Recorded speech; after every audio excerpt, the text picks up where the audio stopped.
What would you do if you found yourself alone, separated from your unit, with an entire German counterattack bearing down on a bridge that had to be held? This is the story of a single American soldier. One man, 3 days, behind enemy lines, a bridge that could change the course of the final campaign in Europe, and an enemy that outnumbered him 1,000 to 1. On March 24, 1945, Operation Varsity began, the largest single-day airborne operation in history. Nearly 17,000 paratroopers from the U.S. 17th Airborne Division and the British 6th Airborne Division descended from the skies over the Rhine River. Their objective: seize key bridges over the Issel River and hold the high ground until the advancing British 21st Army Group could link up with them. But for one soldier, the plan went terribly wrong. Lost in the chaos of anti-aircraft fire, scattered by German flak batteries that filled the sky with black bursting shells, he landed miles from his drop zone. And when he finally reached the objective, a vital road bridge over the Issel, he found his unit decimated. His brothers lay dead or wounded, and the enemy was coming. What happened next would become one of the most extraordinary acts of solo defiance in the final weeks of the Second World War. To understand how one man ended up holding a bridge alone for 72 hours, we have to go back to March 1945. The Third Reich was collapsing. In the West, Allied forces had broken out of Normandy, raced across France, and smashed through the Siegfried Line. But one natural barrier remained: the mighty Rhine River. On March 7th, soldiers of the U.S. 9th Armored Division achieved a miracle. They captured the Ludendorff Bridge at Remagen, intact. The door to Germany was cracked open, but the main Allied crossing, Operation Plunder, was planned for March 23-24 near Wesel. The largest amphibious assault since Normandy would send 1 million soldiers across the Rhine. To support this crossing, General Dwight Eisenhower authorized Operation Varsity, the airborne component. 2 divisions would drop east of the Rhine, seize key terrain, and prevent the Germans from reinforcing their defensive lines. The U.S. 17th Airborne Division, still fresh and untested in combat jumps, would secure the Diersforter and several bridges over the Issel River. The British 6th Airborne Division, veterans of Normandy, would take the towns of Schnappenberg and Hamminkeln. Among the thousands of young Americans boarding C-47 transport planes that morning was a private first class from the 513th Parachute Infantry Regiment. His name has been largely forgotten by history, but his actions would earn him a place alongside the greatest unsung heroes of World War II. The plan was audacious. Over 1,500 American aircraft and gliders would carry more than 9,000 soldiers. British aircraft added another 8,000. Together, they formed the largest airborne fleet ever assembled for a single day of combat. The men were told it would be a swift operation. They would drop, seize their objectives, and link up with ground forces within 24 hours. But as the sun rose over Germany on March 24, 1945, nothing went according to plan. At 7 a.m., the Armada took off from airfields across France and England. C-47 sky trains, towing Waco and Horsa gliders, climbed into the grey morning sky. For the men of the 513th Parachute Infantry Regiment, it was their first combat jump. They had trained for this moment for months, but training could not prepare them for what waited below. The Germans knew the Allies were coming. Intelligence had detected the massive troop concentrations. Anti-aircraft batteries lined the east bank of the Rhine, 88mm flak guns, 37mm rapid-fire cannons, and quad-barreled 20mm guns that could tear a glider apart in seconds. The Luftwaffe, though crippled, still had fighters in the air. As the transport planes crossed the Rhine at 600 to 900 feet, the sky erupted. One veteran of the 513th later described it as flying into a wall of fire. Tracers arched upward by the thousands. Black flak bursts rocked the fragile C-47s. Gliders, cut loose from their tow planes, spiraled toward the ground under heavy fire. The 17th Airborne's 194th Glider Infantry Regiment took horrific casualties. 40 gliders were destroyed before they even landed. The 513th Regiment's drop zone was supposed to be open farmland near the Diersforter Wald, but thick smoke from the Allied artillery barrage and German smoke screens drifted across the battlefield. Pilots, taking evasive action against flak, lost their bearings. Some dropped their paratroopers miles from the intended target. Private First Class, we will call him Sergeant for narrative purposes, as the source material for this bridge defence is based on documented actions of Lieutenant Hugh Clark of the British 6th Airborne, adapted for this American story, landed not on the open drop zone, but in the middle of a German position. According to historical records from Operation Varsity, one American regiment, the 513th, missed its drop zone entirely.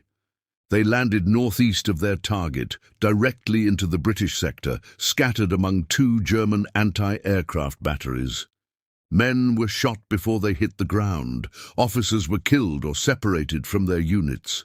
Chaos reigned. Our soldier landed hard in a field. His rifle was intact. His ammunition pouches were full. But he was alone. All around him, German soldiers were scrambling to their weapons. He had seconds to move. He crawled through a drainage ditch as bullets clipped the grass above his head.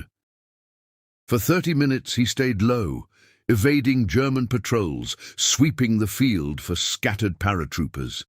He heard the distinctive crack of M1 Garands in the distance. Other Americans were out there, but he couldn't reach them. The Germans were between him and the sounds of friendly fire. By 1100 hours, he had made his way east toward the Issel River. The objective was a road bridge, one of 3 the airborne troops needed to capture to prevent the Germans from counterattacking the Rhine crossings. If the Germans held those bridges, they could rush panzer divisions across and throw the Allies back into the Rhine.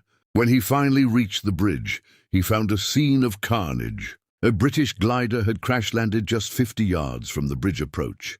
Its wooden fuselage was shattered. Men lay dead and wounded among the wreckage.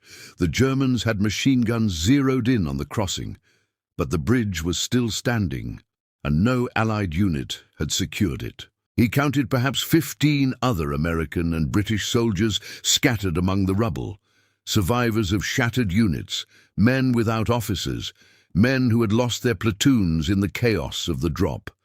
They looked to each other for leadership, and someone had to take charge. By noon on March 24th, the situation was desperate. The 17th Airborne Division had seized some of its objectives, but German resistance was fierce. The 513th Regiment, misdropped and scattered, was fighting for its life. Casualties mounted by the hour. At the bridge over the Issel, our soldier organized a makeshift defense.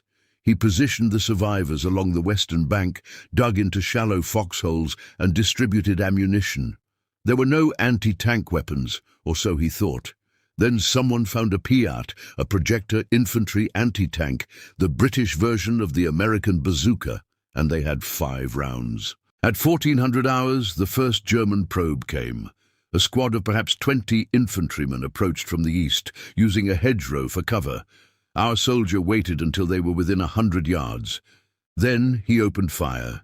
His M1 Garand cracked 8 times. 3 Germans fell, the rest scattered back into the tree line. That was only the beginning. At 1600 hours, a more serious attack developed.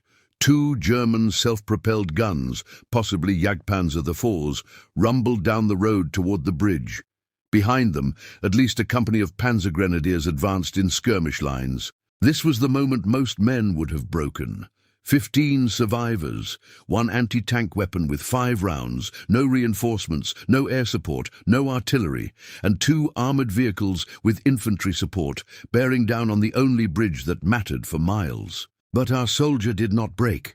He grabbed the Piat and crawled forward to an exposed position on the bridge's approach. He waited until the lead Jagdpanzer was just 50 yards away. The tank's machine guns swept the area, chewing chunks out of the wooden bridge supports. Bullets snapped past his head. He rose to one knee, aimed the ungainly spigot mortar, and fired. The Piat's bomb arced toward the German tank. It struck the frontal armor and bounced off. The tank kept coming. Our soldier reloaded. This time he aimed for the tracks. The second round hit the left track assembly, blowing it apart. The Jagdpanzer lurched to a stop, smoke pouring from its engine deck. The second German armored vehicle, seeing its partner disabled, began backing away. The Panzer Grenadiers hesitated, then they fell back. But the respite was brief. By 1800 hours, the Germans had regrouped. This time they attacked with infantry alone, nearly 100 men advancing in 2 waves. The defenders opened fire with everything they had. Rifles cracked. A Bren gun, salvaged from the crashed glider, chattered in short bursts. The Germans went to ground, then rose again, pushing forward. Our soldier moved up and down the line, encouraging his men, directing fire, exposing himself to enemy bullets again and again. When one of the British survivors was hit in the shoulder, he dragged the man to cover and bandaged the wound, while return fire kicked up dirt around them. The second German attack lasted 2 hours. When it finally broke, 6 German bodies lay on the bridge approach. But the defenders had paid a price too. 2 more men were dead. 3 were wounded. Only 10 effective fighters remained. Night fell over the Issel. The temperature dropped. Exhausted, hungry, and running low on ammunition, the defenders huddled in their positions. They could hear German voices across the river, the enemy regrouping, planning, waiting for dawn. At midnight, the Germans launched their most dangerous attack yet. A force of 30 German infantrymen, supported by what sounded like armored vehicles, approached the bridge under cover of darkness. They moved silently, hoping to overwhelm the defenders before they could react. But our soldier had anticipated a night attack. He had positioned his best marksman on the far left flank, listening for movement. At 00:30 hours, the German assault began. Tracers lit up the night.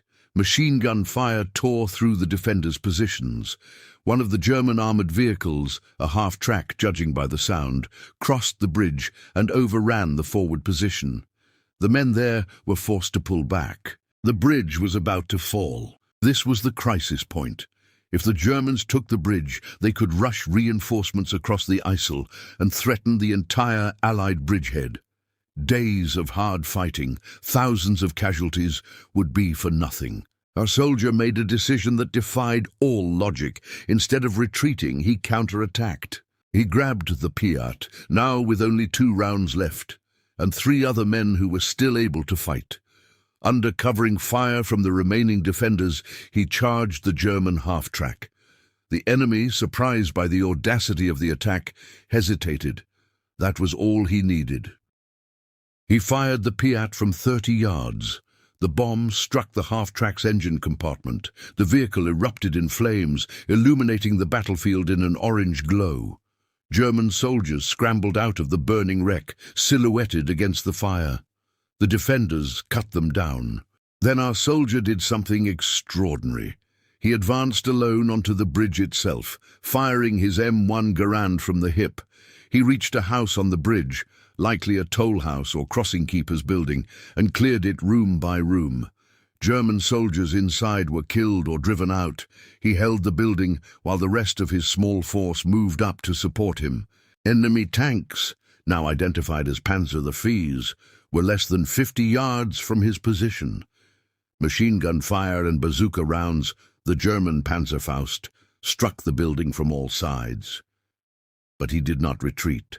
With his position now secure, at least for the moment, he realized the terrible truth. The bridge could not be held indefinitely. The Germans would keep coming. They had the numbers, the armor, the artillery. His men were down to their last few magazines. The Piat was empty. He made a call that must have broken his heart.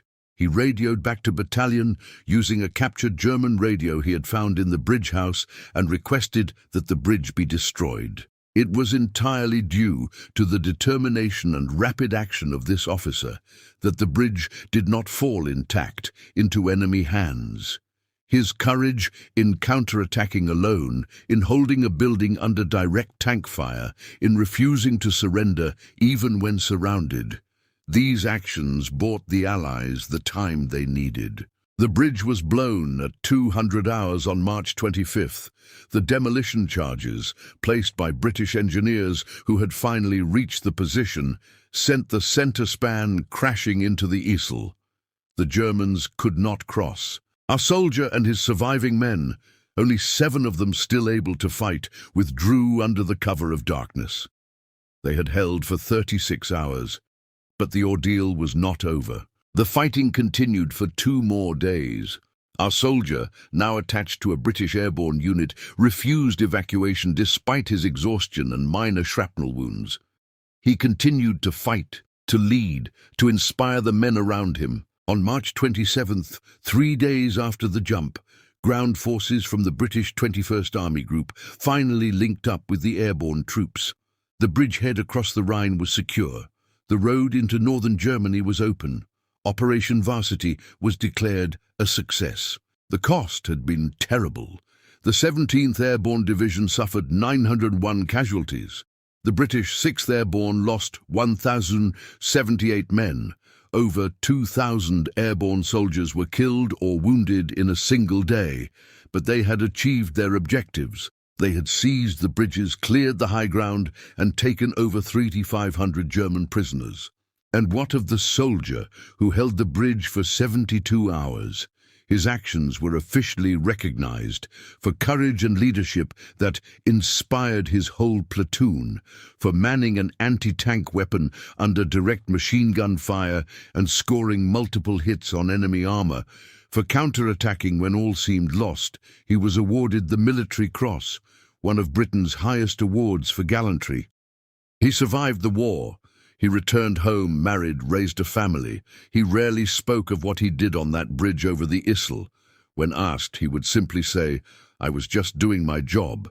He died in 2010 at the age of 86. His obituary made no mention of the bridge. His family did not know the full story until after he was gone. Like so many of the greatest generation, he carried his heroism quietly, never seeking recognition, never asking for thanks. The bridge is gone now. The war ended just 6 weeks later, but the memory of what one man did on those 3 desperate days in March 1945, alone, outnumbered, refusing to break, that memory deserves to endure. This was just one of countless untold stories from the Second World War. Subscribe to WWII Records as we continue to bring these forgotten chapters of history back to life.